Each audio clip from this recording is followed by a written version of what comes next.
Update naman tayo sa lagay ng panahon mula sa ating ka-weather, BNC resident meteorologist Benison Estareja. Benison? Corina, patuloy ang nararanasang init sa bansa dahil pa rin sa high pressure area dun sa may North Pacific Ocean na nag-e-extend sa may Northern Luzon at sa Easterlies o yung hangin silanganin sa natitirang bahagi. In fact, ngayong Martes, pumalo na po sa 47 degrees Celsius ang heat index o naramdamang init sa may Vera Catanduanes. Highest na po yan simula na nag-onset ang tag-init. Sinundan naman ng 42 degrees Celsius sa may Dagupan, Pangasinan at Mambusaw, Capiz. Bukas, sa unang araw ng Abril, posible pong umabot sa 45 degrees ang heat index o yung maramdamang init pa rin sa may Vera Catanduanes. Susundan ng 41 degrees sa may Cotabato City at may mga 40 degrees pa sa ilang lugar. Kaya payo pa rin po ng pag-asa, lalo na sa mga uuwi ng kani-kanilang probinsya, iwasan ang nakakapagod na gawain at pagbibilad sa araw mula alas 10 ng umaga hanggang alas 4 ng hapon upang maiwasan ang panghihina at pagkahilo. Sa rainfall forecast ng pag-asa bukas, unang araw ng Abril sa Luzon, mananatiling maaliwalas pa rin po ang kalangitan sa halos buong isla mula umaga po yan hanggang tanghali. Habang sa bandang hapon, posible yung mga saglit na mga pag-ulan at kaulapan dito po sa may Ilocos Sur, Abra, Benguet, La Union at Pangasinan.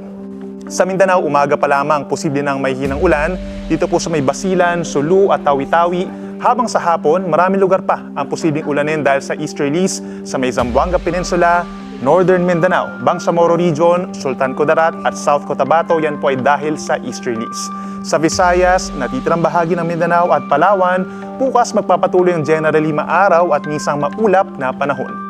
Mula Huwebes Santo hanggang Sabado de Gloria, halos magkakatulad lamang po yung aasahang panahon sa Luzon, Western Visayas at Central Visayas na maliwalas at minsan may kaulapan, kaya mainam pa rin na magbaon ng tubig at magsuot ng komportable damit kung lalabas ng bahay.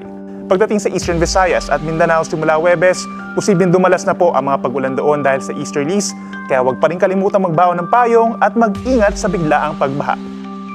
Ka-weather, kahit tag-init na, posible pa rin po hanggang isang bagyo sa bansa ngayong buwan ng Abril. Sa mga nagdaang taon, may mga bagyo tuwing Abril na pumasok ng PAR at tumatama dito sa may Caraga, Visayas at Mimaropa.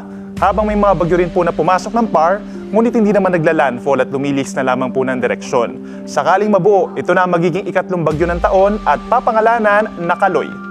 At yan muna ang napapanahong balita ngayong Martes. Ako ang inyong ka-weather, Benison Estareja, na nagsasabing ang swerte darating sa tamang panahon.